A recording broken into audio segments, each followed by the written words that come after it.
Oficialmente, boa noite a todos e a todas, a todes.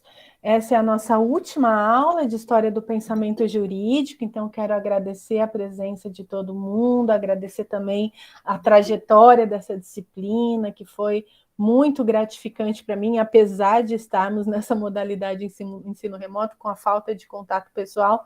Mesmo assim, acho que nós conseguimos fazer uma trajetória muito bonita de desenvolvimento da história do pensamento jurídico nessa disciplina do PL3.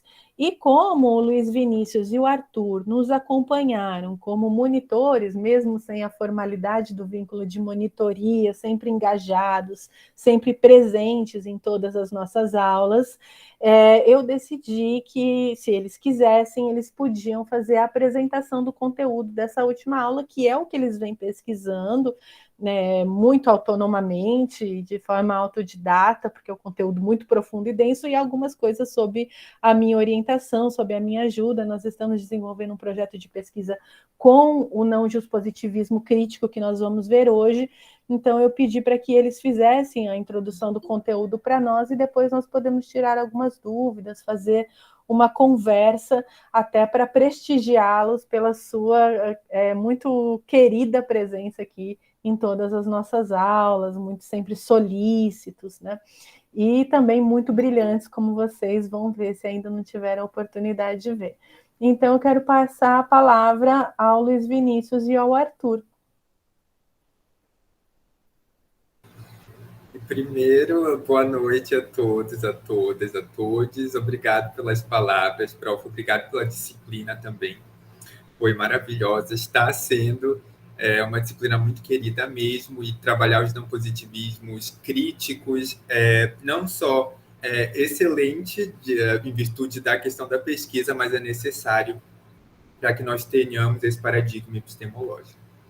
Então, gente, o que nós preparamos hoje para a aula de História do Pensamento Jurídico foi essa aula de não positivismo crítico, que vai ser seccionada em 4 partes, correspondente a cada um desses intelectuais que estão nas fotos: Marx, Stuttgart, Pachucanes e o professor Alisson Mascaro. E nós trabalharemos primeiro o marxismo, direito e política, nos voltando mais ao materialismo histórico dialético, como a epistemologia que Marx finca, e posteriormente trabalharemos os debates feitos por Stuttgart e Pachucanes, e subdividiremos essa sessão para trabalhar a abordagem de cada um deles. E, por fim, nos voltando mais a uma teoria política, a filosofia política, os debates da derivação. Por bem, nós achamos que seria interessante manter o que a professora Thailise tem feito, de trazer os dados biográficos dos autores que nós temos trabalhado. E Marx é esse filósofo alemão que nasce em 1818, em Trier, na Prússia, na época da Confederação Germânica. É filho de um pequeno burguês com encantamento pelo esclarecimento, pela filosofia kantiana, e que interrompe, na medida das suas possibilidades, as inclinações literárias e filosóficas do filho, para colocá-lo na Faculdade de Direito da Universidade de Bonn, que ele conclui na Universidade de Berlim. Mas achei muito importante colocar que a formação de Marx também é filosófica, em virtude da importância dessa área do conhecimento para a produção teórica que ele tem, principalmente para que ele finque uma epistemologia produzida a partir dos seus estudos. Também é importante delimitar algumas influências de Marx, especificamente Hegel, em virtude da lógica e da lógica dialética, do método dialético, que Marx não adere a ele de maneira absoluta, mas definitivamente possui alguma influência. E Feuerbach, em virtude do seu materialismo antropológico, se firmando ali como um jovem hegeliano de esquerda, uma vez que a filosofia hegeliana era de uma difusão bastante significativa durante a juventude de Marx na Alemanha. Mas também enfatizo que, quando falamos de influências a Marx, é importante também primar pelo fato de que ele é um filósofo por excelência crítico, e que ele rompe com as tradições, com a tradição que o precedeu.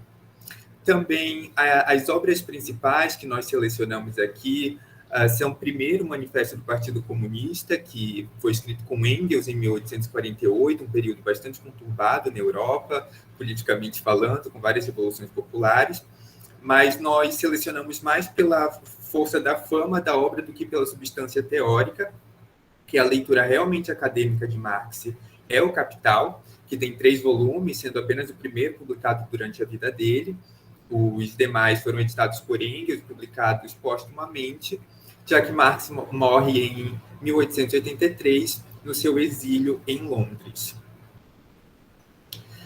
Aqui nesta seção da filosofia do direito de Marx, a proposta de tratá-lo inicialmente, mais do que dar uma resposta taxativa acerca de qual é uma filosofia do direito, uma filosofia política marxiana, vai se desdobrar nesta discussão de hoje mais para uma leitura marxista, uma leitura pascaliana, uma leitura dos debates da derivação, principalmente na figura do professor Mascaro. Mas, durante a sua juventude, e já trazendo a sua postura crítica em relação àqueles que o precederam, a sua obra, denominada Crítica da Filosofia do Direito de Hegel, já inicia a sua rejeição a essa sacralização do Estado que Hegel promove, entendendo que há um atravessamento desse modelo político pela burguesia, pelos interesses, pela lógica burguesa. Hegel entendia que o Estado seria esse elemento capaz de sintetizar a problemática política historicamente dada na filosofia, no pensamento ocidental, entre comunidade em detrimento do indivíduo, como próprio da antiguidade, e a moderna questão do indivíduo em detrimento da comunidade, numa lógica de prevalecimento. Para Hegel, o Estado é capaz de sintetizar resolvendo esse problema que é dado no pensamento tradicional. E agora, propriamente adentrando a contribuição ruptural de Marx, compreender a praxis é interessante a partir do que o professor Mascaro propõe no livro dele. Ele diz que existem 3 vocábulos de uma tradição aristotélica que são bastante populares durante a época de Marx, sendo a teoria como essa atividade mais descolada da realidade, própria da mente, da consciência em si, a poiesis como mera atividade verificada empiricamente, de resultado naturalístico, e a praxis, que seria uma espécie de sabedoria prática. E Marx, como materialista, em Marx existe essa importância de compreender, então, essa unidade que a praxis é capaz de realizar entre essa teoria e essa prática, enquanto uma possibilidade de afirmação dos seres humanos dentro de uma perspectiva de sociabilidade, não de individualismo, no mundo e na transformação do meio. Então, essa concepção da filosofia da praxis de Marx é capaz de romper tanto com o idealismo hegeliano, pela falta de enfoque concreto, material, que tem a sua centralidade na consciência, na questão da razão e da realidade, numa síntese que finalizará no absoluto, e do individualismo kantiano, que era bastante responsável por ignorar algumas questões concretas para torná-las éticas ou metafísicas. Então, Marx, na sua crítica ao capitalismo, compreende que a praxis revolucionária seria justamente esse fazer que teria início na teoria, que seria capaz de conhecer as possibilidades de mudança material da totalidade.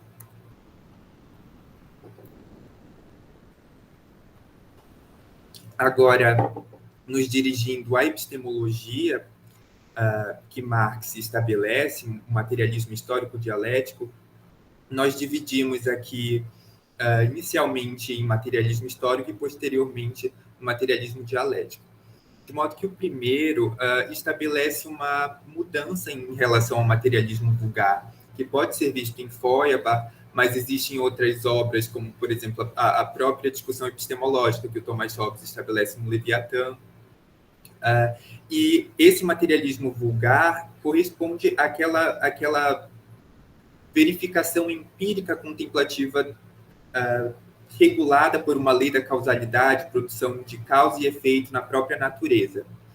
Marx, com a sua compreensão de materialismo histórico, entende que a história é movida pela produção das condições materiais de vida, e eu acho que, em conformidade com o que o professor Mascaro fala, mas existem controvérsias dentro do próprio marxismo, poderia ser vista como uma forma de motor a partir do trabalho, a partir desse metabolismo do homem com a natureza para satisfazer as suas necessidades. Mas isso é controverso, e ainda bem que é controverso. E, posteriormente, tratando da dialética, que é um desafio, esse materialismo dialético, eu acho que é interessante destacar 3 palavras para tentar adentrar esse campo. A primeira sendo contradição, transformação e também, acredito que, dinâmica. A dialética hegeliana estabelece esse entendimento de que a história se move nessa contradição entre razão e realidade e centraliza sua concepção na consciência. Marx inverte essas conclusões hegelianas, centrando as contradições e, consequentemente, a possibilidade de transformação, compreendendo um objeto dinâmico e múltiplo, que seria a sociedade, seria a totalidade capitalista, trazendo, então, um enfoque para a materialidade, para esse modo de produzir a vida, produzir para satisfazer as necessidades, ou talvez pela própria lógica do trabalho. Então, Marx, na sua 11ª tese sobre Feuerbach, entende que, diferentemente da tradição filosófica que vinha apenas interpretando o mundo, caberia a sua transformação por esse materialismo histórico dialético, mas principalmente pela praxis. Se a totalidade, se o mundo meio é contraditório, com isso abre a possibilidade para o novo, é por meio da praxis que há a possibilidade de transformá-lo. Aqui nós fazemos algumas recomendações, porque é sempre interessante pesquisar. A introdução ao estudo do método de Marx do professor José Paulo Neto é bem interessante para iniciar a epistemologia. Ele faz alguns apontamentos bem acessíveis.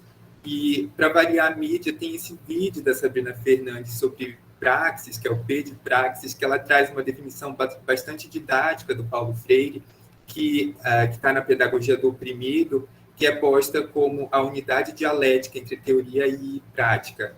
Então, é bem legal. Vocês podem acessar no YouTube, no canal dela, do Tese 11.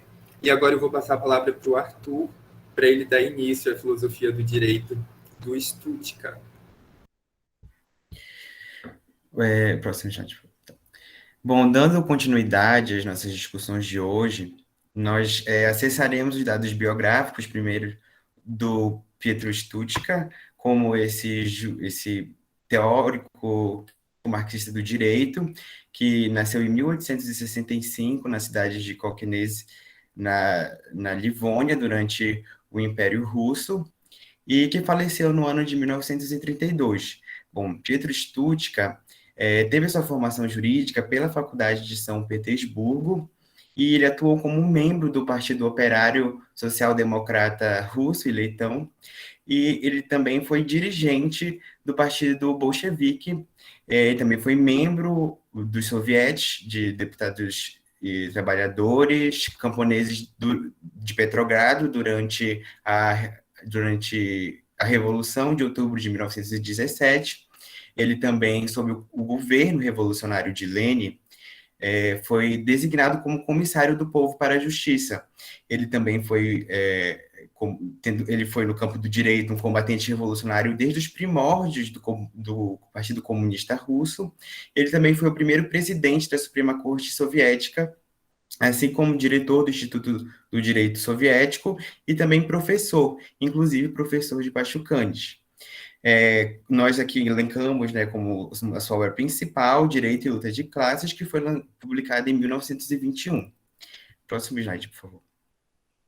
Agora, adentrando a filosofia do direito de Stuttgart, como em relação ao seu pensamento, Stuttgart, captando os fundamentos gerais de Marx e aplicando-os na questão jurídica, insistiu ser o direito, a forma jurídica, a expressão das relações sociais da classe dominante e, portanto, e, portanto, correspondente aos interesses dessa classe e tutelado pela sua força organizada. Nesse sentido, superando o psicologismo jurídico anterior à sua teoria, que como uma vaga abordagem marxista jurídica, que mantinha a mesma estrutura burguesa do direito e de modo a fazer uma crítica no mero âmbito ideológico, postulando, portanto, uma oposição entre uma consciência jurídica burguesa e uma consciência revolucionária. Então, Stuttgart, se opondo a isso, propõe uma compreensão do direito a partir das relações concretas, ou seja, a partir das próprias relações de produção capitalistas. Também apoiado em Marx e observando categorias jurídicas junto aos mecanismos das relações produtivas, os institutos jurídicos fundamentais para Stuttgart são o contrato de trabalho, o direito de propriedade e o contrato de compra e venda, por eles assegurarem, né, o movimento fundamental do mecanismo das relações de produção.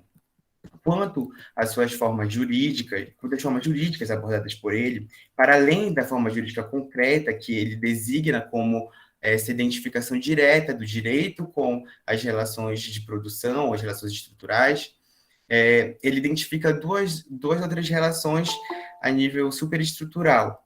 A primeira, do direito enquanto forma abstrata, referindo-se a situações jurídicas isoladas de sua conexão imediata com as relações de produção, ao nível do formalismo jurídico, e o direito enquanto forma intuitiva, na qual se revela o caráter subjetivo do direito relacionado ao seu aplicador, correspondendo à sua consciência, suas atitudes, seus sentimentos e seus juízos.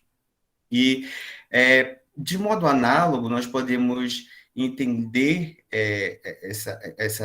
essas formas jurídicas, né, a partir de um caráter tridimensional, correspondendo, então, a forma jurídica concreta ao fato, a forma jurídica abstrata à norma e a forma jurídica intuitiva ao valor. E, por fim, né, então, ele estabelece uma teoria dialetizada e que estruturada a partir de profundas compreensões das relações sociais. Ele reconhece também, então, que é necessário que nós rompamos com o aparato institucional burguês para fazer surgir uma instituição jurídica socialista, mesmo que temporária e tendente ao seu perecimento. Assim, ele compreende que o direito, então, não pode ser entendido ou tomado como esse aparato instrumental revolucionário. E defende, sim, que, na verdade, para que a gente tenha uma vitória definitiva contra o capitalismo, a gente consiga produzir um novo modelo de relações sociais pautados dos interesses do proletariado. Aqui nós temos a figura, né, da estátua de Stuttgart, em Riga, na capital da Letônia, e para nós aprofundarmos agora essa compreensão da teoria do direito marxista, nós acessaremos a compreensão mais elevada atualmente, que é a parte kantiana, da qual o Vinícius discorrerá. Bom, gente, dando prosseguimento, agora na figura do Evgeny Pachucanes, que nasce em 1891 em Staritsa, em Tver, no Império Russo, e que morre em 1937 em circunstâncias duvidosas, talvez sugerindo ali o seu assassinato pelo governo soviético. Esse jurista russo tem a sua formação também na Universidade de São Petersburgo, e se influencia muito pela obra de maturidade de Marx, especificamente o Capital, para que ele possa desdobrar sua produção teórica a partir dessa compreensão categorial, e que Marx também desdobra no Capital, para chegar ao que postula na sua obra principal, que é a Teoria Geral do Direito e Marxismo, que foi publicada em 1924. O Pachucanes compreende que o direito é um dado histórico. É um dado histórico que se localiza especificamente no capitalismo, na contemporaneidade capitalista. O direito seria a forma jurídica do capitalismo, que é um reflexo da forma mercadoria.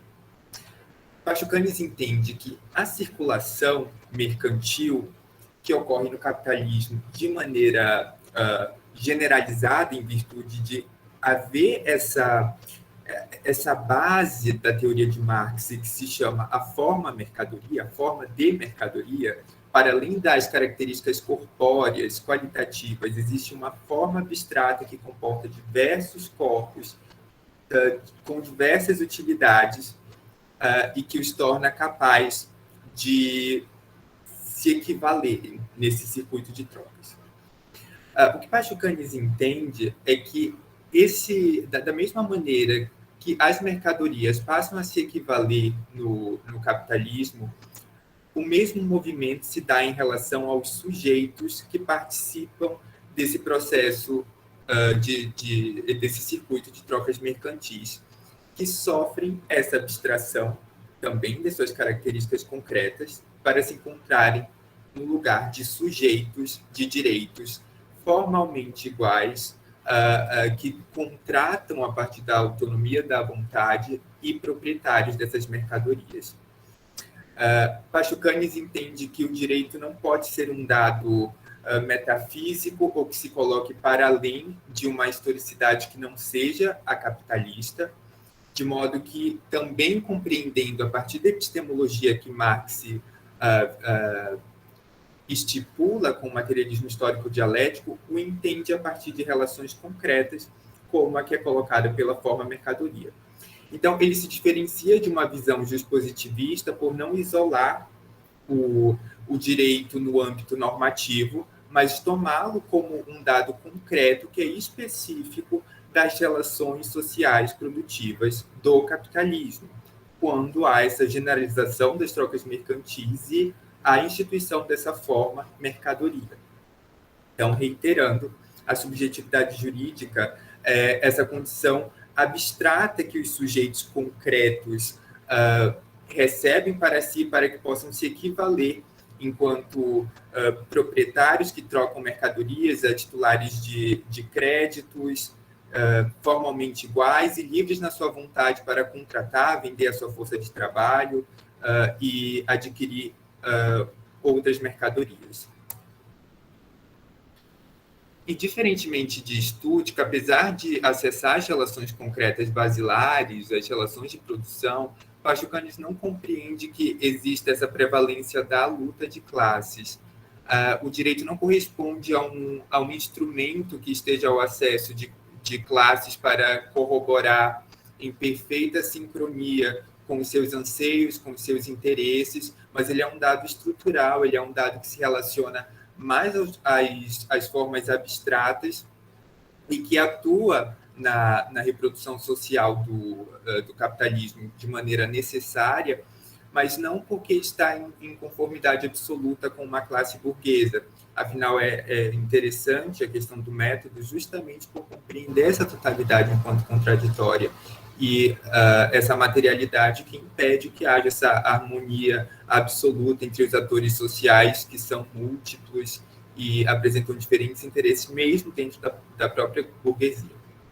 Além disso, o Pachucanes compreende que na modernidade, que na contemporaneidade capitalista, existe uma maneira diferente de coação em relação aos momentos anteriores, porque o agente político, porque existe um agente que é político e se descola das relações concretas, ao menos de maneira imediata, das relações concretas entre os sujeitos, as individuais, e ele atua de maneira supostamente neutra e imparcial, que seria o Estado. E aqui Pachucanes realiza um prenúncio dos debates da derivação que nós vamos acessar mais em breve.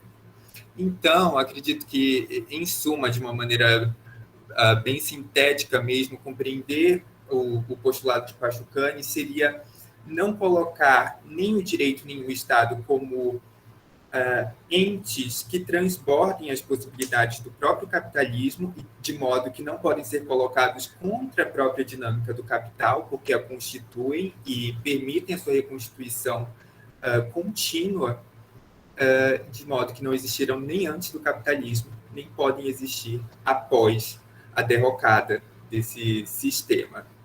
E agora nós vamos à questão dos debates da derivação.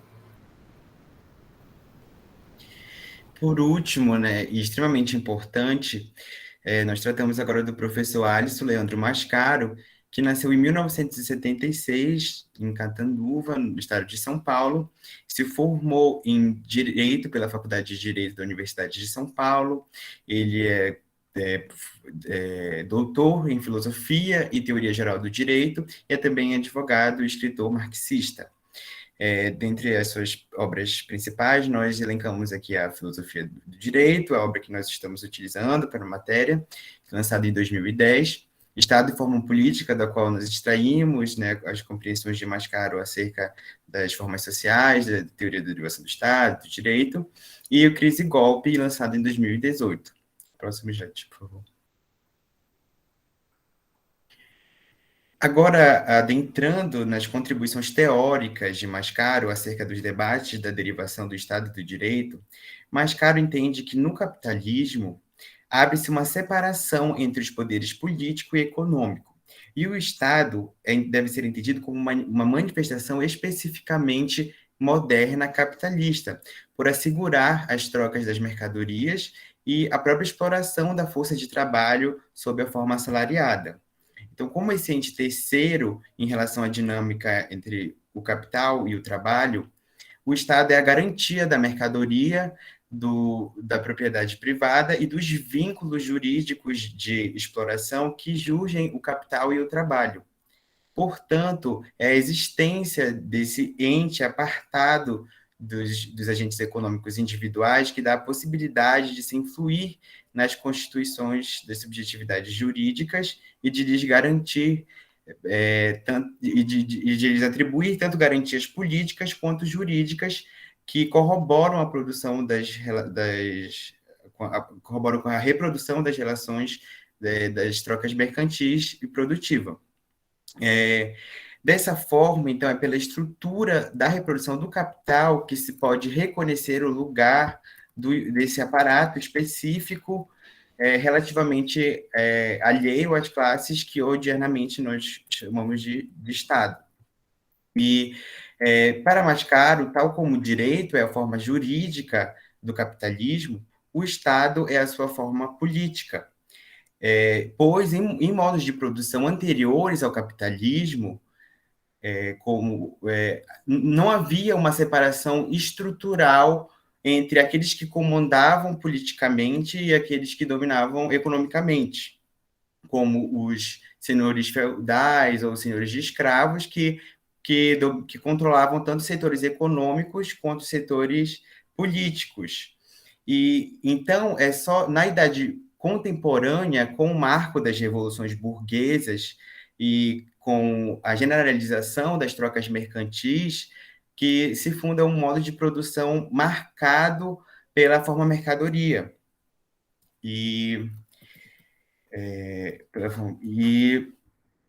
Então, melhor dizendo,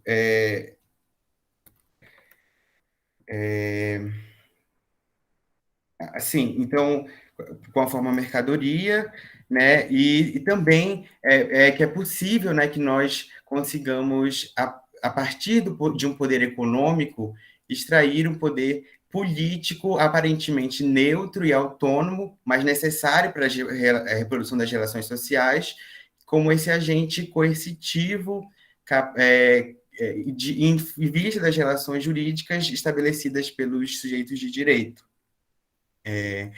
Então, apesar de, em momentos anteriores, históricos anteriores, já haver um grau de mercado, ele não pode ser confundido com o modo de produção marcado pela forma mercadoria. Então, nas trocas comerciais, mercantis da antiguidade e no burgo do medievo, não existia ainda uma forma mercadoria. Da mesma forma que nas cidades-estado e nos feudos não havia uma forma política estatal. E isso é muito importante de ser enaltecido, que, então, o Estado ele é um construto histórico contemporâneo do capitalismo. E dessa forma, também é possível perceber que haver entre essas formas sociais um elo que demonstra a sua imbricação mútua, que é representada pela figura do Estado de Direito. E é esse ente político destacado das relações imediatas dos sujeitos e que é aparentemente autônomo e neutro, mas que atua em prol da reprodução das relações de produção, em prol da reprodução das relações produtivas capitalistas, pela técnica jurídica, uma vez que o Estado de Direito ele é operado pela legalidade, e é a partir dela que ele regula e atua como esse ente coercitivo diante das relações mercantis dos sujeitos de direito.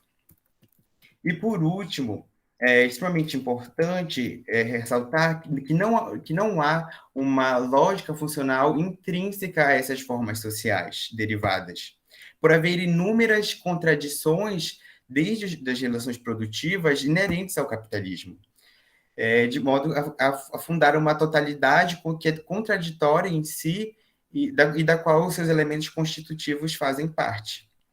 Portanto, as formas sociais derivadas, né, da forma mercadoria, elas carregam em si conflitos que as impedem de funcionarem de maneira harmônica, ou perfeitamente, com uma perfeita sincronia. Próximo slide, por favor. Aqui nós trazemos algumas recomendações para que vocês se aprofundem, né, nesse debate da teoria da derivação do Estado, do direito, a partir do livro do professor Camilo Noda Caldas, baseado na sua tese de doutorado, que nós podemos acessar, que nós encontramos, né, na matéria da professora Thailise, de Economia e Direito e Economia Política, e também o pequeno glossário marxiano, produzido pela professora Thailise, com alguns conceitos básicos de Marx disponíveis no site da revista Cult. Por último, nós agradecemos a presença de todos, de todas e de todes, e assim nós finalizamos a nossa exposição.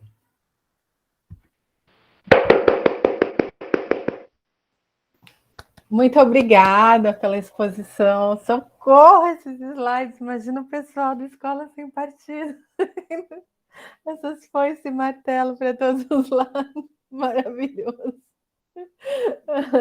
Adorei. Acho que vocês pontuaram aspectos muito centrais, porque realmente são teorias muito vastas, muito densas, né? Acho que pontos cruciais de abordagem foram o que vocês realmente trouxeram, né? A perspectiva na filosofia marxiana, em Marx já, do que era o conceito de praxis, e numa percepção dialética acerca do fenômeno jurídico e de como o conhecimento tem que se debruçar sobre a realidade, que não é só super teorético, abstrato, conceitual, e nem redução empirista de achar que o conhecimento é pegar uma coisa concreta, analisá-la, e aí isso seria o materialismo, a materialidade do conhecimento, né, que é o materialismo vulgar.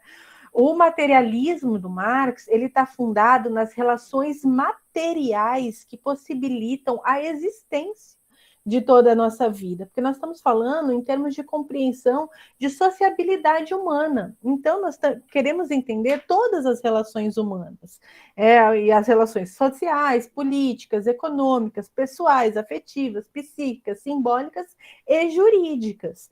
Para nós entendermos essas relações humanas de uma forma materialista, não é que nós temos que ir à materialidade lá com uma lupa e observar. E não é a materialidade das relações causais, como o Luiz Vinícius falou, da natureza, naturalista, né? É a materialidade das relações de produção, Ou seja, nós temos que pensar como nós nos organizamos em sociedade, o que faz com que nós vivamos dessa maneira. Como que nós vivemos? Porque não adianta a gente ficar aí elucubrando teoreticamente sobre as relações se nós não analisarmos como é que nós comemos, como é que nós fazemos a nossa higiene, como nós moramos, como nós vestimos, como nós dormimos, como nós trabalhamos, como nós nos relacionamos afetiva e sexualmente, etc, etc. Né? E todas essas relações, no capitalismo, elas estão necessariamente atravessadas pela forma como se produz riqueza no capitalismo. E o capitalismo tem um diferencial em relação a qualquer outro modelo anterior a ele ou diferente dele, que é o fato de que tudo se produz a partir da mercantilização das coisas. Então, como o Arthur falou, essa centralidade da forma mercadoria, agora no fim, o Luiz Vinícius falou também bastante de forma mercantil para explicar Pachucanes, essa existência da forma mercantil, das mercadorias, é algo novo, que nunca existiu em qualquer outra organização que não seja a capitalista. E o que quer dizer isso? Que tudo que a gente faz na nossa vida é através da relação com a forma mercadoria. Então, vocês vão pensar como vocês dormem, como vocês comem, como vocês moram, como vocês vestem, como vocês trabalham, como vocês se relacionam afetivamente. Tudo se dá através do contato com as mercadorias, ou seja, coisas que foram produzidas. Já abro as perguntas, Lucas. Coisas que foram produzidas para gerar mais capital. Então, quando esse lápis foi produzido lá na fábrica de lápis, ele não foi produzido para que eu pudesse escrever com ele. Ele foi produzido para gerar lucro para o dono da fábrica de lápis. É claro que eu só comprei porque ele serve para escrever. Toda mercadoria tem um valor de uso, ela tem que ser útil, né? Mas o que caracteriza as mercadorias é que elas estão numa forma que propicia a elas um valor de troca. Elas são circuláveis, elas são trocáveis aí. Então eu posso trocar um lápis por um celular? Posso. Mas eu não vou conseguir trocar um lápis por um celular. Mas dá para eu saber de quantos lápis eu preciso para comprar um celular. Porque mesmo que a substância das coisas seja totalmente diferente, a sua utilidade, a sua natureza, elas se tornam trocáveis no capitalismo. Existe essa possibilidade de universalização da forma mercantil.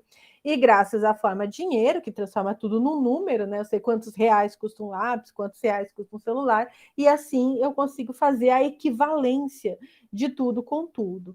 Então, por isso que quando nós falamos mercadoria, nós não estamos falando só das coisas, nós estamos falando da forma mercantil que possibilita a mercantilização de tudo que existe, que tudo na nossa vida se dá através da relação com essa mercadoria, com essa forma mercantil, e a identificação de tudo com tudo. Isso é central. Então, pensar materialistamente a partir dessa epistemologia, que é uma forma de pensar o conhecimento, isso é uma epistemologia.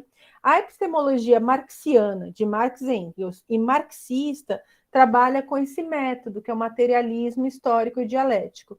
E é materialismo no sentido de materialidade das relações de produção. Tudo que a gente produz, a gente está produzindo mercadorias, e essas relações de produção, elas se espraiam por todas as outras relações humanas. Então, o capitalismo é mais que um sistema econômico, ele se torna uma totalidade social, tudo em torno da forma mercadoria. O Luiz Vinícius falou que o materialismo vulgar não o materialismo marxista não é materialismo vulgar, né? Não é olhar a natureza das coisas lá e falar isso aqui é de madeira, não é isso, né? E esse empirismo, esse contato das relações causais naturais que é tragado como um conhecimento absolutizado. Eu lembrei, Luiz Vinícius, nesses dias, numa feminista radical que veio me atacar numa minha rede social, perguntando: você não é marxista? Eu falei, sou. Ela falou, então você não é materialista? Eu falei, sou. Aí ela falou, então como você considera que as mulheres trans são mulheres? Então, olha o que ela estava me dizendo, que eu tenho que ser materialista, porque eu tenho que ir lá no corpo da pessoa, que é uma mulher trans, e ver que não tem uma vagina lá, e é por isso e porque eu sou materialista, eu não posso admitir que aquela mulher seja uma mulher. Essa é a redução do marxismo, desculpa, do materialismo vulgar. Eu acho que não tem expressão melhor para a gente entender o que é um materialismo vulgar, como você colocou, do que isso, né? Quando a gente fala que a gente é materialista, é porque todas as nossas compreensões partem da materialidade das relações de produção e de reprodução. É isso que nós estamos pensando. E é histórica, a gente viu que o marxismo sempre historiciza os fenômenos, ele nunca compreende algo que continua, sempre foi, sempre será. Por isso que, como o Luiz Vinícius falou, para Pachucanes, o direito do capitalismo é só o direito do capitalismo. A gente tem que olhar esse fenômeno histórico. Não dá para dizer que é a continuação de outros direitos, antigo, medieval, não tem um paralelo, não tem comparação com outras organizações políticas, jurídicas, econômicas, então não dá para dizer que o direito nosso veio de um direito romano, por exemplo. Isso não tem cabimento, tem que historicizar os fenômenos. E é dialético porque parte de uma compreensão dialética, que foi esse conceito de praxis que o Luiz Vinícius trouxe, e que a gente não vai nem para o campo da abstração absoluta e nem para o campo de um empirismo vulgar. A gente está pensando um conhecimento que se produz a partir dessa relação permanente entre a compreensão da materialidade das relações de produção e as ideias, a ideologia, os conceitos, as teorias, né? E é por aí que vai caminhar a nossa compreensão jurídica. Aí, já antes de abrir a palavra, só para fazer um comentário geral sobre tudo, né? Aí eu prometo que eu abro perguntas. E aí, eles trouxeram 3 questões centrais para a gente, que são o pensamento de Stútica, de Pachucanes e de Alisson Mascaro. Por que o pensamento de Stútica é tão importante como um grande jurista soviético que foi Stútica? Porque Stútica começou lendo Marx, lendo todos os livros de Marx, a entender que o direito era uma expressão da luta de classes. O que quer dizer isso? Que o direito ele é um instrumento de dominação que a burguesia usa para dominar o proletariado. O direito se transforma num instrumento de exploração. Por que isso? Porque se a gente for pensar em qualquer outro momento de produção da história da humanidade, como na Antiguidade ou na Idade Média, por que que um escravo ou um servo obedecia ao seu senhor, ou seu senhor feudal? Porque se ele falasse, não quero mais, né? O que acontecia com ele? Ele morria, né? Então, a dominação se dava diretamente sobre o corpo, sobre a vida, né? A pessoa ela era oprimida diretamente, havia uma relação de força concreta sobre o seu corpo que a sujeitava numa relação de exploração, seja no escravismo, seja no feudalismo. No capitalismo, o que sujeita um trabalhador a um patrão é uma relação jurídica, é um contrato de trabalho que você assina com o seu patrão. E essa é a forma racional, refinada, que o capitalismo teve para estruturar as relações de exploração. Não tem outro jeito pelo qual o capitalismo explora, né? Que o capital explora o trabalho no capitalismo. É sempre através do direito, da forma jurídica, enquanto relação jurídica, escrita, positivada, regulada pela norma. Por isso, Stútica, entendendo ainda assim, historicamente, que o nosso direito ele só existe no capitalismo, com essas configurações, ele foi criado e foi feito para que houvesse essa relação de exploração entre o capital e o trabalho. E mais do que isso, para que o direito pudesse regular as relações de propriedade privada, porque no capitalismo isso chega a um outro patamar de sofisticação, quando eu sou capaz de dizer que essa casa é minha e só minha, esse carro é meu e só meu, porque isso está positivado e consignado numa norma jurídica que garante a apropriação privada das coisas. Então, o direito no capitalismo ele garante a propriedade privada e ele vai garantindo todas essas relações de dominação, né? Por isso que o Stuttgart identifica o direito como um instrumento de dominação, que a burguesia utiliza para explorar a classe trabalhadora. E é por isso que ele acredita que não é possível a gente pegar esse mesmo direito e transformar ele num direito proletário, num direito revolucionário. Então, Stuttgart já está dando passos teóricos adiante de qualquer pensamento reformista, de pessoas que pensam que eu posso pegar o direito e usar o direito a favor dos trabalhadores, para combater o capitalismo, contra as injustiças do mundo capitalista. Porque o Stuttgart está dizendo que não, que historicamente todo esse aparato jurídico se formou para servir à burguesia. Ele não tem outra possibilidade que não seja servir à burguesia. Por isso, com a revolução, como eles fizeram lá, a revolução bolchevique, deveria ser abolido o direito. Mas o Stuttgart entende que essa abolição ela tem que ser gradual, quer dizer, eu tenho que começar a mudar o conteúdo das normas jurídicas, quer dizer, começar a usar a mesma forma de escrever o direito, mas escrever lá, né, que agora a propriedade privada não existe mais, que tudo todas as decisões são dos sovietes, tudo pertence aos trabalhadores. Eu vou mudando o conteúdo das normas e eu vou aproveitando a forma com outro conteúdo, porque um dia ele achava que essas normas iam se tornar desnecessárias.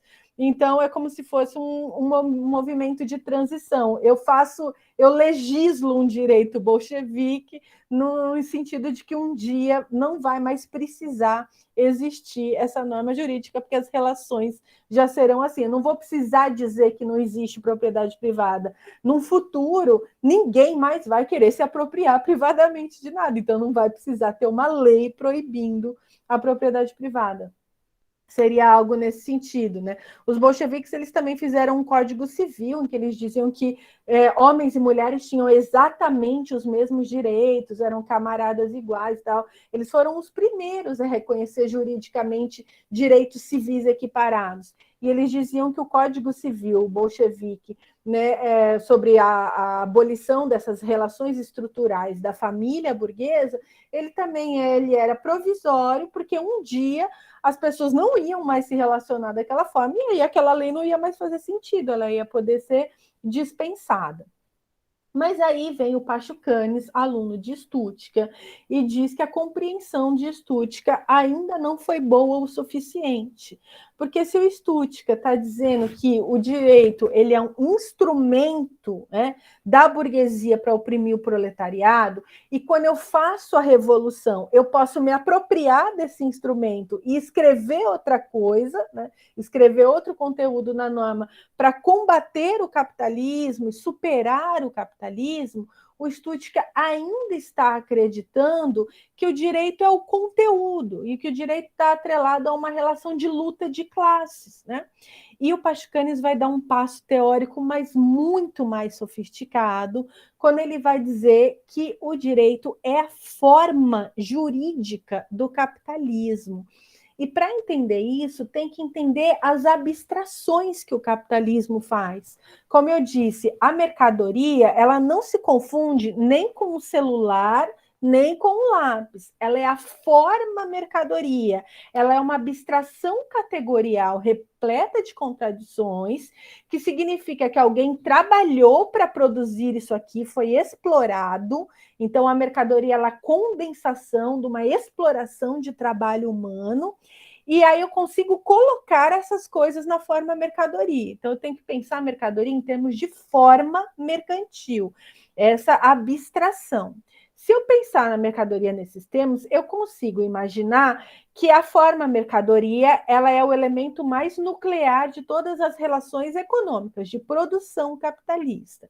E aí o Pachucanes vai dizer que o sujeito de direito ele é muito parecido com a forma mercadoria, porque ele também é uma abstração que não tem nada a ver com os conteúdos. Dentro da forma do sujeito de direito, eu posso colocar uma pessoa física de carne e osso, mas eu também posso colocar uma coisa que nem existe, uma abstração, uma pessoa jurídica, um Estado, uma empresa, uma SA.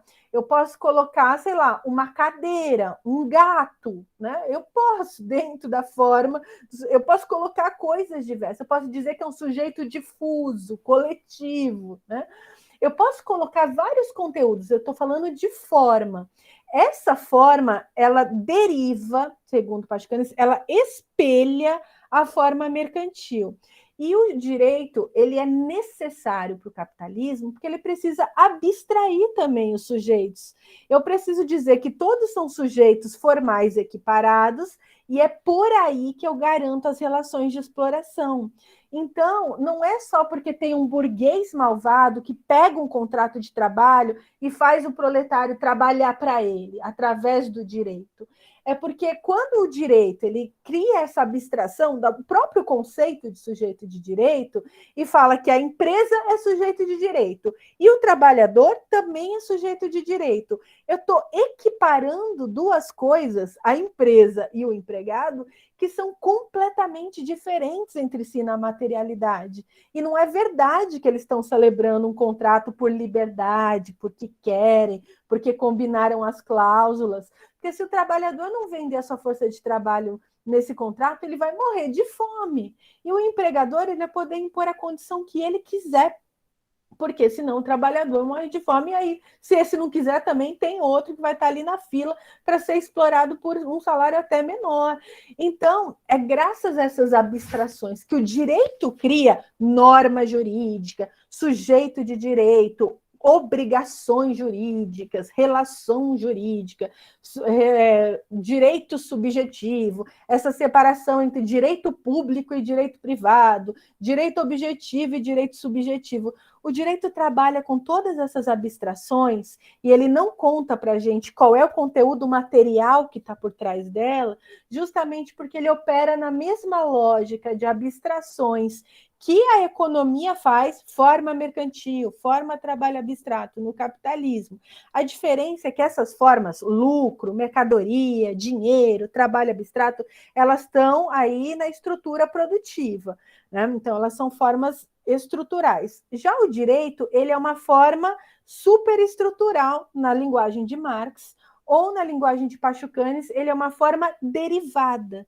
Daí que vem a ideia derivação, da teoria da derivação, o debate da derivação. A forma abstrata do sujeito de direito é derivada da forma abstrata da mercadoria. Todas essas formas abstratas são formas sociais do capitalismo, sem as quais o capitalismo não opera. É uma questão de estruturação formal. E aí, o Pachucani está dizendo uma coisa muito mais drástica que o Stuttgart com isso. É que não importa qual o conteúdo que nós vamos escrever na forma jurídica, porque é um problema de forma. Então, não dá para pensar que o direito é um instrumento de dominação da burguesia no proletariado. Até porque o capitalismo mudou muito ao longo de todos esses tempos. O Pachucanes escreveu em 1924. Mas hoje em dia, em 2022, é muito difícil a gente pensar em relações de exploração só nesses termos. Tem um burguês malvado explorando um trabalhador. Se a gente for pensar que nem tem trabalho formal, nem tem gente fazendo contrato de trabalho com direitos trabalhistas, entende? Eu vou lá no sinal e vendo uma bala, né? Se eu for pensar que o meu patrão, ele é um conglomerado de capitais, ele não é uma pessoa, um burguês, senhor fulano de tal. Se a gente for pensar na complexificação das relações de trabalho, de exploração no capitalismo ao longo de todo esse tempo de desenvolvimento, a gente vai ver que a teoria do Stuttgart era insuficiente, mas a do Pachucanes não. Ela ainda é válida, porque não se trata de um burguês malvado usando o direito para explorar os trabalhadores. O fato é que a forma jurídica, ela veicula no seu interior conteúdos que podem mobilizar a continuidade de reprodução do capitalismo, mesmo que esse conteúdo aparentemente seja contra o capitalismo, porque é uma questão de forma e não de conteúdo. E aí a gente chega na última parte da exposição do Arthur. Por exemplo, quando a gente fala nessas relações, o Marx já falava para a gente o que é o direito trabalhista. O que eram os direitos trabalhistas quando eles surgiram? O conteúdo do que está escrito nas normas jurídicas não é isso que faz o direito burguês ou o direito capitalista. Até porque, muitas vezes, esse conteúdo ele pode ser contrário à vontade dos burgueses. Se você fizer uma enquete e perguntar para todos os empresários do mundo se eles querem o direito trabalhista, todos eles vão falar que não querem, provavelmente, porque não querem pagar direitos trabalhistas. Não era diferente isso em 1943, quando Getúlio Vargas consolidou a CLT. Se ele fosse perguntar para todos os empresários do Brasil se eles queriam direitos trabalhistas, todos eles iam falar que não. Mesmo assim, a CLT e a consolidação dos direitos trabalhistas naquele momento do capitalismo foi muito importante para o desenvolvimento do capitalismo. Então, às vezes, a forma jurídica ela é contrária aos interesses dos burgueses, se eu for consultar todos eles, mas ela sempre é favorável aos interesses do capital, porque existe uma racionalidade automática que independe do controle de seres humanos de carne e osso quando a gente vai descolando essas abstrações. E isso é muito assustador no capitalismo. Então, o direito ele sempre vai veicular mais capitalismo, por mais que nele a gente escreva uma coisa lá contra o capitalismo. E aí o Arthur falou que essas formas derivadas, tanto o direito, que a gente está chamando de forma jurídica, quanto o Estado, que o professor Alisson Mascaro diz que ele chama de forma política, nos mostrando que sem esse Estado abstrato, esse Estado de direito, que se coloca como um terceiro neutro, olha, não estou nem do lado do empresário, nem do trabalhador, eu vou aqui mediar a relação de exploração. Ele tem que se descolar e se mostrar como neutro para dar viabilidade, para racional e institucional para essa continuidade dessas relações. Ele não pode ser o mesmo que é o dono e que oprime, e ele é o Estado, ele é a lei, ele é o juiz, ele é tudo, como era um senhor feudal. Há um descolamento, né, dessa sociedade política, desse Estado, dessa forma política abstrata. E o Arthur falou para a gente que essas formas derivadas, a forma jurídica e a forma política, que é o Estado, que são formas sociais do capitalismo, igualzinho à forma mercadoria, elas não funcionam aí numa perfeita sincronia. Não é que elas vão fazer tudo bonitinho do jeito que o capitalismo quer, até porque as relações são extremamente contraditórias e elas são pulsantes, elas são históricas, complexas. Então, esse Estado que é forma política, ele pode assumir, por exemplo, as características de um Estado nazista, ou ele pode assumir as características de um Estado democrático, social, um Estado de bem-estar social, ou ele pode assumir as características de um Estado fascista, né? Ele pode assumir várias características de um Estado nacional desenvolvimentista, e nem por isso ele vai deixar de ser uma forma política a contento, suficiente para o capitalismo naquele momento, seja ele uma democracia ou uma ditadura, né? Assim como o direito também, de repente, pode vir parar no direito coisas que atrapalham o capitalismo mesmo, ou que são produtos das lutas sociais, como direitos de mulheres, de povos indígenas, de pessoas pretas, de pessoas LGBTQIA+, porque as relações estão aí, né, em efervescência, em ebulição.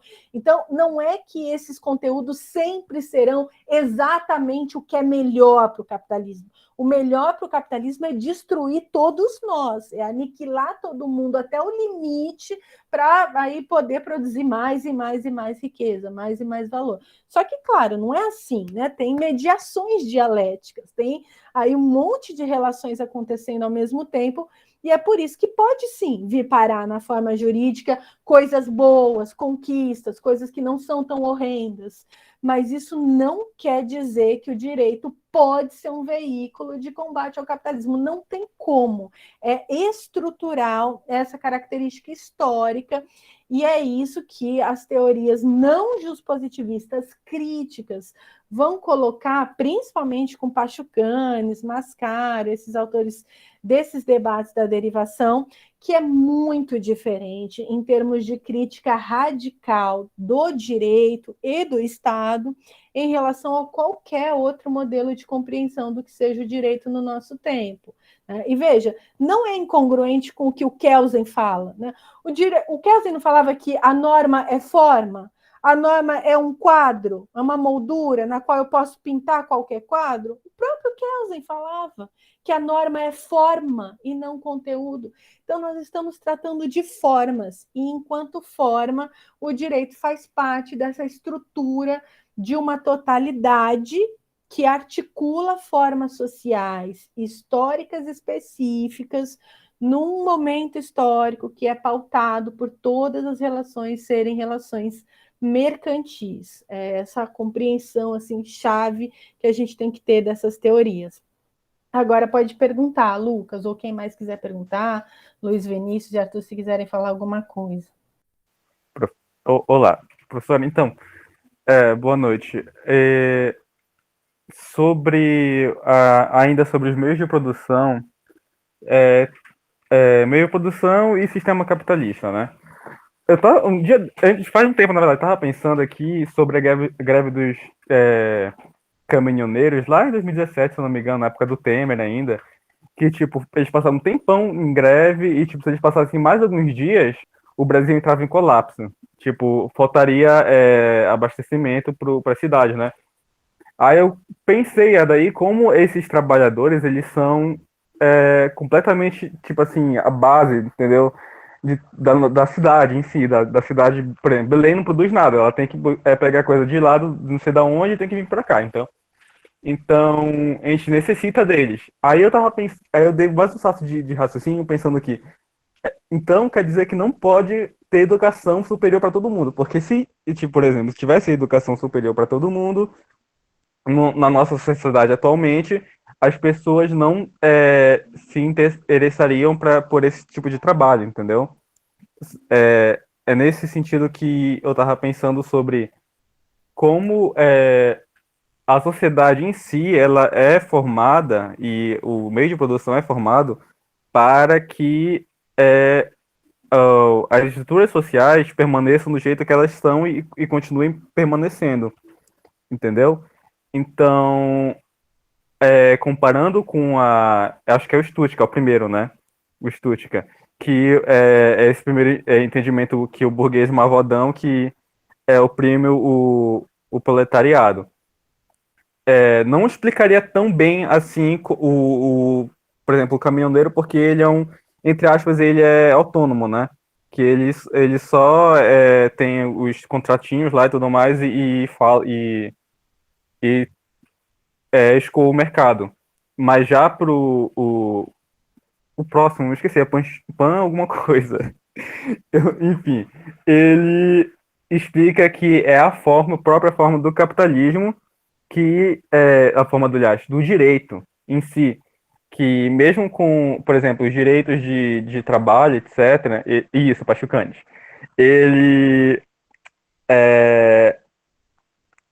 tipo, esse trabalho do caminhoneiro, ele tá na forma do direito e é a própria forma do direito que legitima como é que eu posso dizer? O capitalismo não seria explorar, mas é tipo.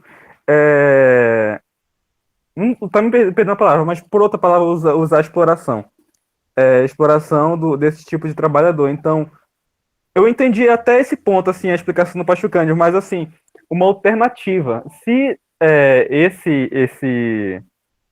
essa estrutura capitalista do direito ser um instrumento do capitalismo é tão real, se a gente tem algum autor que dá uma alternativa, se um autor que usa algo além que não é o direito do capitalismo para formar uma nova sociedade, uma sociedade diferente, ou se a gente ainda não chegou nesse ponto de estudo, entendeu?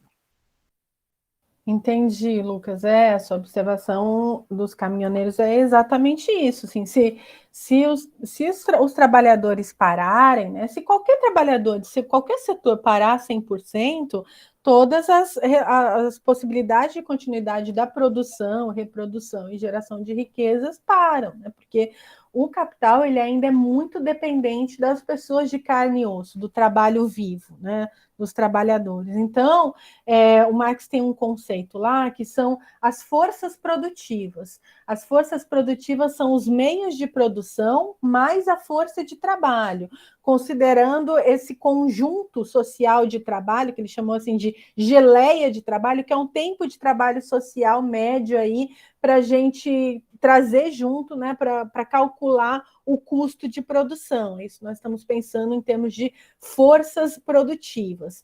Junto com as forças, então todo trabalhador, né, todo trabalhador que entrega o seu trabalho vivo, né, e que acaba replicando a valorização do valor, as relações de riqueza e do capitalismo, ele é um trabalhador explorado, mesmo que ele não seja imediatamente explorado por um patrão, mesmo que ele seja autônomo, mesmo que ele seja ambulante, o mesmo que ele seja um microempresário, né, porque ele está dentro da cadeia de circulação da mercadoria e dos serviços, e nessa cadeia, que vai se ampliando, é que a mercadoria vai ganhando outras sobredeterminações para inovar o seu valor de troca, né? Então, a gente pensa aí numa coisa assim imensa, né? Se eu faço, por exemplo, uma roupa, né, para vender. Essa roupa, ela não vai ser só a exploração do dono da fábrica de roupa em relação a quem costura nessa fábrica de roupa.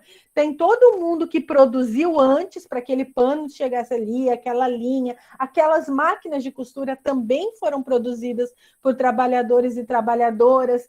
Depois disso vai ter que ter alguém que vai transportar essa roupa, vão ter as lojas que vão comercializar. Se eu vender essa roupa online, né, num aplicativo de venda, aí ainda vai ter todo o setor de tecnologia de desenvolvimento desses aplicativos, vai ter toda a estrutura logística para essa mercadoria chegar. Se eu comprar no crédito ainda, vai ter toda uma relação de uma cadeia bancária que se alimenta de capital fictício via crédito. Então, é muito complexo, né, quando a gente pensa em termos de forças produtivas, por isso que a gente tem que pensar isso articulado com relações de produção. E as relações de produção, elas são complexas e envolvem, inclusive, essa mediação da forma jurídica para que todas essas relações se possibilitem, né? O que é uma mercadoria financeira? Quando um banco me vende um crédito, ou quando eu vendo uma ação lá na Bolsa de Valores. Essa mercadoria, que ela não tem nem corpo, né? É uma abstração matemática, tem um valor só, é uma mercadoria que só tem valor de troca, né? E o valor de uso dela é a própria trocabilidade, a própria capacidade de se autovalorizar, de gerar mais valor, né? Então, ela é uma mercadoria que só tem forma mercadoria, ela sequer tem corpo, mas ela é mercadoria, porque ela é forma mercantil, ela tem valor de uso e tem valor de troca, né? Ela nasce e morre no momento da sua circulação. E é o direito que possibilita isso. Então, todas as nossas relações, elas estão necessariamente... O capitalismo só é possível porque tem o direito regulando isso. E por trás do direito tem um Estado chancelando isso.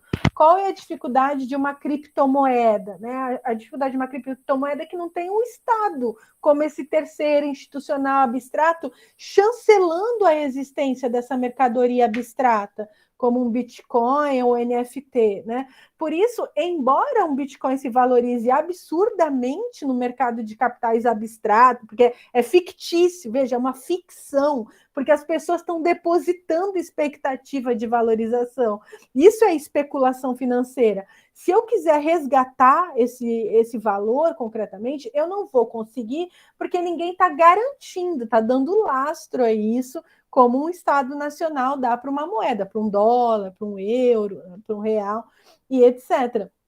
Então, o Estado e o direito, eles são cruciais, eles são centrais para que tudo isso aconteça dessa maneira, e esses autores estão falando que esse Estado, esse direito que a gente conhece, eles têm características muito peculiares, que são só do nosso tempo histórico, e que, portanto, Lucas, se o capitalismo de verdade acabasse e fosse substituído por outras relações de produção humanas que não fossem centradas na forma mercadoria, obrigatoriamente esse Estado e esse direito que a gente conhece desapareceriam, porque eles perdem o sentido de existir.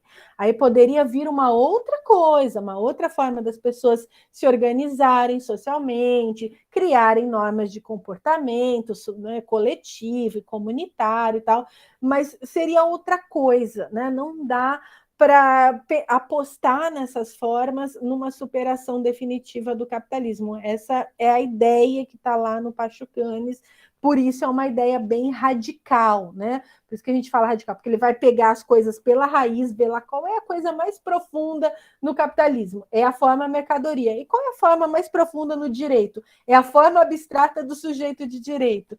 Nesse sentido, ele vai lá puxando as coisas pela raiz. Ele é radical nesse sentido. Mas ele também é radical no sentido que o senso comum empresta, né?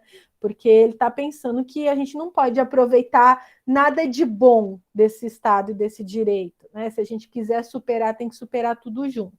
E é por isso que o Pachucanes ele foi obrigado pelo regime stalinista a desmentir o que ele tinha escrito, a falar, não quis dizer nada disso, sofreu uma imensa perseguição, ameaça, humilhação pública, teve que falar, olha, não quis dizer nada disso, tá?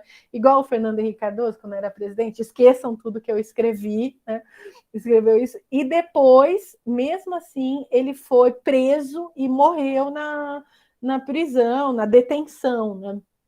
Então, por isso que o Luiz Vinícius falou, morreu sob circunstâncias misteriosas, todo mundo acha que ele acabou sendo assassinado pelo regime stalinista. Não temos provas disso, né? Mas as circunstâncias apontam isso. Por que o Pachucanes era persona não grata para o stalinismo? Porque o stalinismo mantinha um Estado muito forte, um Estado total, um Estado ampliado, né? Ele mantinha uma forma jurídica muito vinculante, vigorosa, muito sancionatória, não se abriu mão de nada disso na União Soviética, principalmente com Stalin, que foi reforçando, inclusive, essas formas, como a forma política, a forma jurídica, e como Pachucanes falou contra isso, aconteceu com ele o que aconteceu, né? Acabou pagando com a vida, muito jovem, inclusive. A Raquel falou, Lucas, talvez o Ricardo Antunes seja o autor que corresponde a grande parte das suas perguntas. Pode ser, o Ricardo Antunes faz um estudo interessante da sociologia do trabalho, né? Das relações de exploração entre capital e trabalho numa perspectiva sociológica bastante interessante. Vinícius levantou a mão, pode falar, Vinícius. Prof, eu só queria uma indicação de leitura, se a senhora puder dar, sobre a União Soviética, para compreender o período.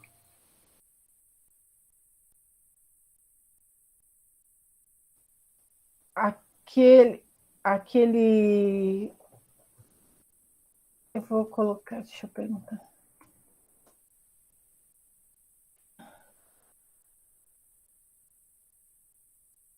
Dez dias que abalaram o mundo, acho que é isso.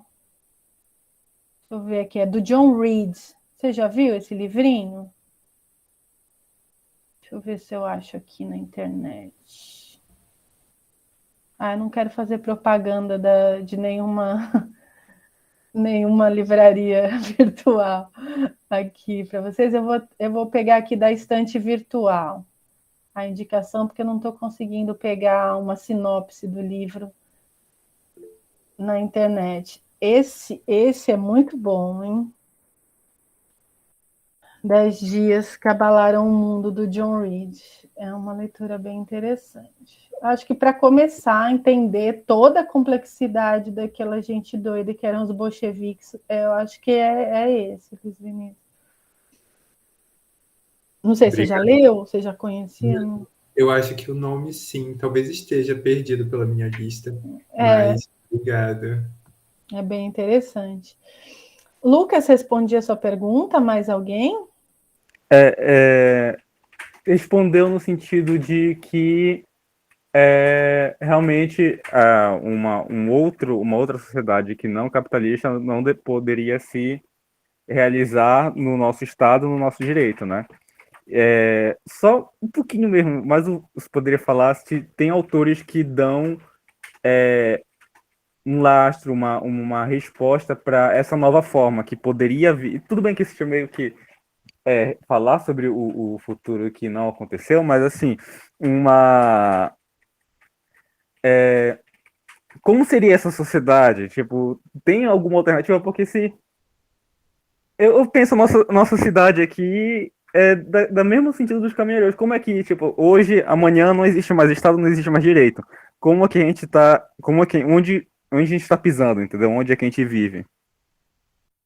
Entendi. Olha, pensa assim, é que o processo de superação, ele não começa assim pela superação, aniquilação do Estado e do direito, né? Veja, essa é uma diferença crucial aí de um pensamento anarquista, né?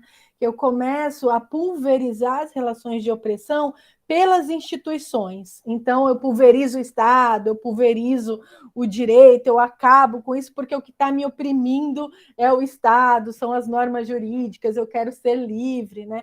E é por isso que o anarquismo, embora como uma teoria política, ele seja muito denso, principalmente com Mikhail Bakunin, ele pode aí ter uma distorção tão absurda como teve nos nossos tempos terraplanistas, numa coisa chamada ANACAP, né? Que é uma coisa absolutamente terraplanista e que pressupõe que é possível existir capitalismo sem Estado e sem direito, ou seja, não entendeu as relações de imbricação estruturais entre o modo de produção capitalista e o Estado e o direito, e mais que isso, que o problema da humanidade são o Estado e o direito. Se a gente abolir o Estado e o direito, o mercado se regula maravilhosamente, todos seremos felizes em plena liberdade, né?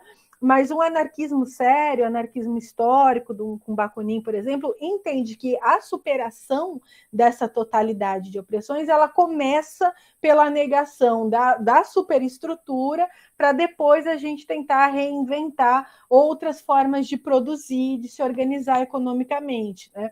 Daí o equívoco é a falta justamente de materialidade que o marxismo vai propor, que a gente começa pelas coisas materiais. Então, senão eu também vou voltar para Hegel, que vai achar que as ideias mudam o mundo, né? Se eu conseguir mudar o pensamento de todo mundo, aí a humanidade vai ficar mais racional, mais ilustrada, mais civilizada, e aí as coisas vão mudar. O Hegel acreditava, né, que o pensamento, que as ideias mudam o mundo.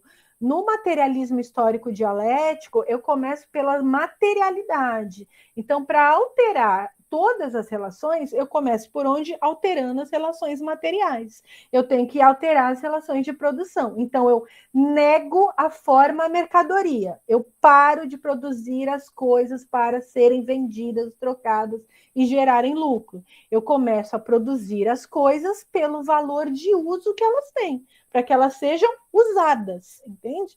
Eu tiro o valor de troca das coisas, eu deixo só o valor de uso. Se eu começar a produzir as coisas só porque elas são úteis, e veja, útil não é só comida, é comida, diversão, arte, como diriam os titãs, é internet, é tudo que você imaginar. Muita gente pensa também que uma proposta de superação capitalista é a gente voltar, né, para a pré-história e ficar todo mundo lá caçando javali na mata, né? E não, né? As coisas elas vão continuar sendo produzidas pela sua utilidade social. E a internet tem uma utilidade social? Claro. A tecnologia tem? Claro, né? A gente continua produzindo tudo, música, arte, tudo que tem uma utilidade social, mas para que todo mundo usufrua, jamais para ser vendido, para ser trocada, para gerar a valorização do valor. O dia que a gente conseguir refundar as relações de produção nesse sentido, aí a ideia do Pachucanes é que necessariamente o direito como nós conhecemos vai parar de existir, o Estado também, a gente vai ter que refundar outra organização. né, política, social, tudo, porque essas coisas vão perder a razão de ser, vão perder o sentido. Elas só se organizam assim, no poder judiciário, tribunal, não sei das contas, nessa estruturação. Tem um juiz que prestou concurso, outro que foi promovido a desembargador, essas coisas, né? Esses códigos, a Constituição positivada, tudo isso se refunda completamente. Mas aí, Lucas, tem uma grande questão que nós estamos falando em termos de epistemologia, né, de modelo científico. Aqui, num debate epistemológico, nós estamos falando de teorias, né? Falamos de várias teorias. O que é o direito para autor tal? O que é o direito para autor tal? E hoje estamos falando o que é o direito para Pachucanes, por exemplo, né? Ou para Alisson Mascaro, ou para Sutica. Estamos falando em termos teóricos aqui, em termos científicos.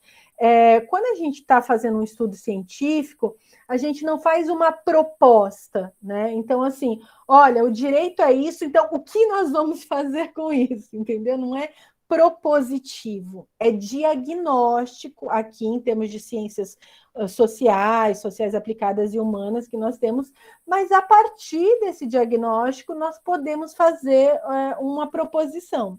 Só que aí, quando nós formos para dar esse passo propositivo, a gente saiu do campo da ciência, da compreensão epistemológica, e estamos indo para o campo da política, percebe? Então, o Luiz Vinícius trouxe aqui um livro do Marx e do Engels, que é o Manifesto do Partido Comunista. Esse livro, ele não é um livro teórico, não é um livro científico, não é um livro epistemológico de Marx e Engels. Esse livro é um panfletinho político, um manifesto, é um panfleto político que eles fizeram para entregar para os operários na porta das fábricas. É que ele chega a ser um livrinho gordinho, porque naquela época as pessoas tinham bem menos preguiça de escrever, de escrever e de ler, né, texto escrito. Hoje em dia, se eu for fazer um panfleto para entregar em porta de fábrica, tem que ser um QR Code, né? Ou então tem que ser tipo 3 linhas, porque ninguém vai ler um livrinho que eu escrevi para mobilizar a classe trabalhadora, né? E eu estou rindo, mas assim, é um fato do nosso tempo histórico. Mas eles, naquele tempo, escreveram esse livrinho para entregar para a classe trabalhadora, para o proletariado, e a proposta do Marx e do Engels dado tudo isso que nós descobrimos, né, nos nossos estudos, o que eles propunham é que a classe trabalhadora se juntasse e fizesse a revolução, né? Mas aí isso é uma proposta política, né? O que fazer? O Marx e o Engels se dedicaram a isso, em pensar o que fazer, por exemplo, nesse livrinho, no Manifesto do Partido Comunista. O Lenin foi um autor, o Vladimir Lenin foi um autor e também revolucionário bolchevique que mais se dedicou a escrever como nós poderíamos fazer revolução, superar o capitalismo. Ele tem um livro, inclusive, chamado O Que Fazer, né? Em termos revolucionários. Outro marxista oriental também que pensou muito em o que fazer para superar isso foi o Mao, né? O Mao Tse Tung, né? Então, todos esses foram grandes homens que pensaram politicamente uma proposta de ruptura com o capitalismo, e todos pela via revolucionária, né? De juntar o proletariado, fazer revolução armada. O Che Guevara escreveu obras também pensando numa revolução latino-americana, alguns, né? Mas todos esses, vejam, eles eram militantes políticos, né? Quando eu dou esse passo para depois pensar, mas o que nós vamos fazer? Eu estou saindo da esfera da ciência e estou indo para o campo da política.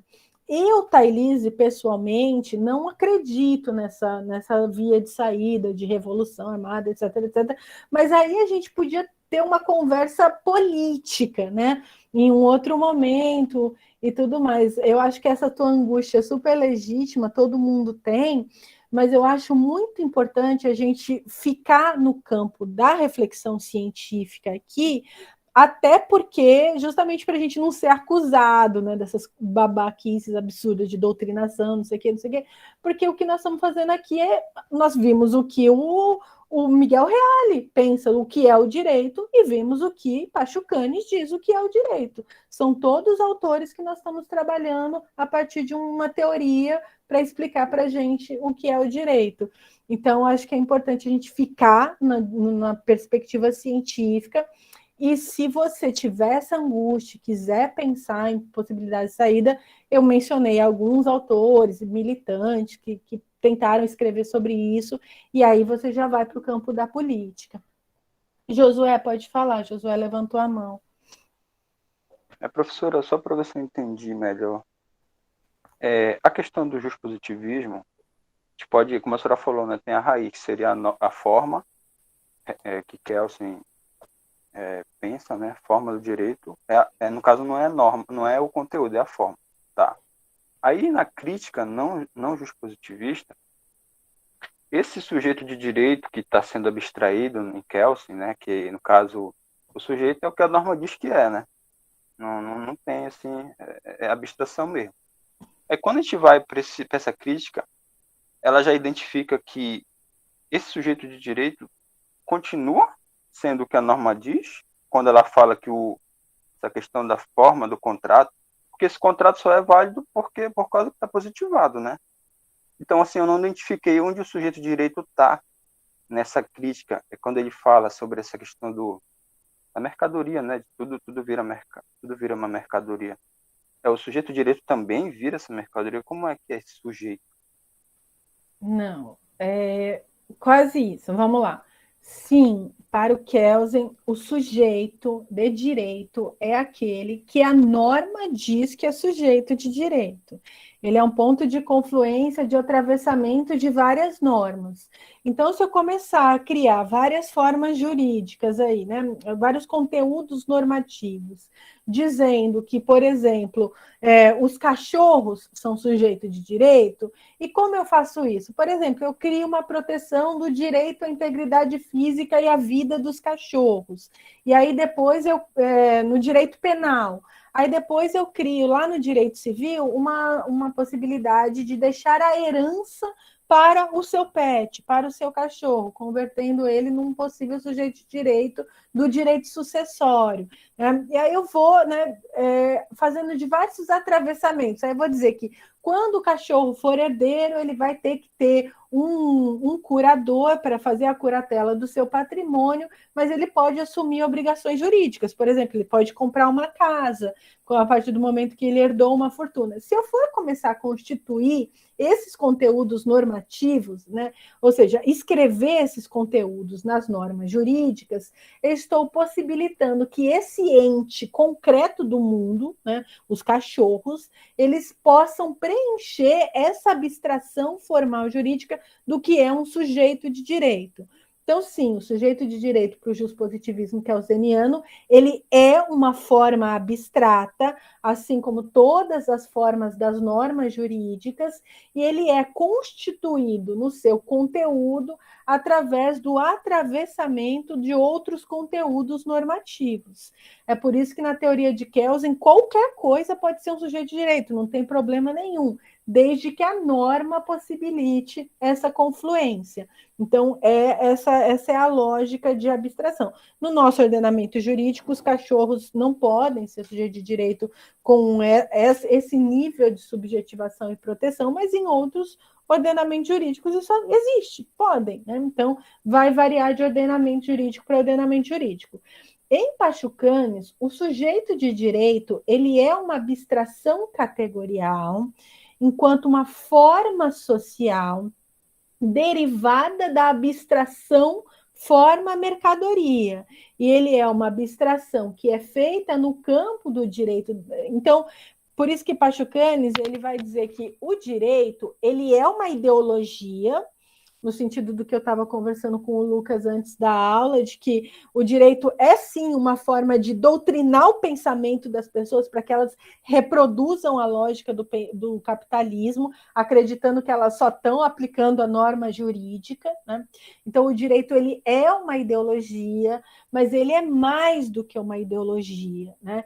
Ele é uma forma social do capitalismo, ou seja, ele é uma forma abstrata, sem a qual seria impossível fazer a circulação mercantil, a troca mercantil. Se eu não tivesse esse sujeito de direito abstrato equivalente uns com os outros, e para que ele também possa ser proprietário de mercadorias, né? Um veículo de circulação das mercadorias.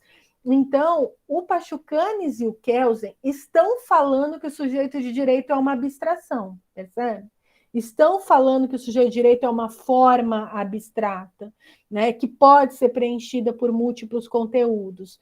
Só que eles estão falando isso por vias diferentes, né, por caminhos diferentes. E é bem interessante, nesse sentido, se você se interessar mais por esse debate, é ler o livro do Pachucanes, Teoria Geral do Direito e Marxismo, porque o Luiz Vinícius está lá com o livro aberto, porque ele faz um debate direto com o Kelsen. Ele está falando, o Hans Kelsen diz isso, e é isso e aquilo, sabe? Então, é bem interessante por isso. Você achou alguma passagem que você queira ler aí, Luiz Vinícius? Eu estava folheando, profa, aqui porque mesmo na disciplina de Direito e Economia Política, eu me lembro que o Pachucanes ele traça uma cisão mesmo epistemológica com o Kelsen, falando que não faz sentido a norma preceder o próprio sujeito de direito. Por quê? Porque ele está fazendo uma abordagem materialista, então eu vou fazer uma abordagem das relações intersubjetivas. Daí surge o que nós colocamos como norma. Então, o debate que ele traz, eu estava procurando aqui no capítulo 3, relação e norma, para quem quiser ler. Porque o Kelsen está dizendo que o sujeito de direito ele é constituído pela norma jurídica, né? E o Pachucanes está dizendo que o sujeito de direito ele vem de uma relação material, de uma relação concreta, né? De uma relação de exploração de capital e trabalho, uma relação de reificação, de fetichização, da supremacia da forma mercantil como mediadora de todas as relações sociais. Então, é daí que vem a ideia abstrata do sujeito de direito como derivado da forma mercadoria. Ele nasce das relações de produção capitalista centradas na forma mercadoria, que precisam, né, dessa criação dessa figura sujeito de direito para ser proprietário de mercadoria e trocar mercadoria, celebrar contratos e etc. Então, são por caminhos, né? São por caminhos inversos, caminhos opostos, embora seja uma abstração categorial, tanto em Kelsen como em Pachucanes, mas em Kelsen é uma abstração categorial teorética, né? É uma abstração categorial absolutamente oca, né? E absolutamente hermética, né? A norma nasce da própria norma, enquanto que no Pachucanes essa abstração ela é que a gente chama de forma social, e as formas sociais elas são abstrações que querem revelar relações materiais concretas, de verdade, materialmente dadas aqui. Não são abstrações do pensamento, né? É uma tentativa de explicar num conceito o que acontece na materialidade da vida. Essa é uma diferença epistemológica, como falou o Luiz Vinícius, né? É mais ou menos esse outro caminho. Ficou claro, Josué? Sim, deu para entender que, na verdade, Kelsen parte da norma, como se Kelsen partisse da norma para fora e o outro pensamento vem na questão materialista das relações de trabalho e isso que vai ser positivado, por exemplo? Isso que vai determinar o direito? É isso que vai gerar a estrutura que a gente está chamando de forma jurídica, né, na qual eu vou veicular os conteúdos para poder facilitar as relações capitalistas. Ok. Possibilitar as relações capitalistas. Mais alguma coisa? Arthur e Luiz Vinícius querem falar alguma coisa? Gente, talvez só a importância, eu acho que essas dúvidas elas são bem representativas do fato de que é difícil determinadas teorias sem a leitura das obras diretamente. Então, também seria muito bacana se vocês pudessem, inclusive aproveitando os comentários do professor Mascaro, que você tem como uma fortuna crítica, vamos dizer assim, para ler Kelsen, para ler Pachucanes, porque fica muito complicado como resumir um corpo teórico em 2 aulas, às vezes até num curso. Interessante que seja feita a leitura, porque Kelsen dá voltas, é bem prolixo, e aí fica mais fácil também de entender a crítica a ele. O livro de filosofia do direito do Alisson Mascaro, ele é muito bom como esse grande panorama, né? Ele faz aí um sumário assim muito bem elaborado, passando por todas essas teorias, teve todo esse cuidado conceitual, né, para tratar tantos pensamentos e autores, por isso que é uma obra de referência tão importante para a gente dar esse passeio, né? Saber um básico, né, de todo esse caminho da trajetória da história do pensamento jurídico. Mas se a gente quiser se aprofundar, ler o autor na fonte, traduzido para o português, claro, mas é bem importante mesmo, porque aí as coisas vão se descortinando para nós num sentido muito mais ampliado. Claro que para fazer o trabalho da minha disciplina, não, né, não tem nem tempo hábil, mas se vocês se interessarem e quiserem se aprofundar nesses estudos, como eu falei, né, a primeira coisa é ler a teoria pura do direito do Kelsen mesmo que não seja tão gostoso, Luiz Vinícius, e depois ir para outros autores, outros pensamentos que possam nos interessar também. Arthur, quer falar alguma coisa? Não, acho que assim vocês já explanaram bastante do que eu acredito ser esse processo mesmo para a gente conhecer mais essas teorias, né, e adentrar assim, nesses conhecimentos que são muito interessantes, assim, né, muito expansivos, assim. Eu acho que é isso, a ideia é ampliar, né? O que eu quis com essa disciplina, como eu já disse, foi mostrar para vocês tudo que existe, né, em termos de trajetória do pensamento jurídico, inclusive na contemporaneidade, mostrando, olha, hoje, no século XXI, quais são os caminhos para a gente pensar o direito em termos de teoria do direito, de filosofia do direito.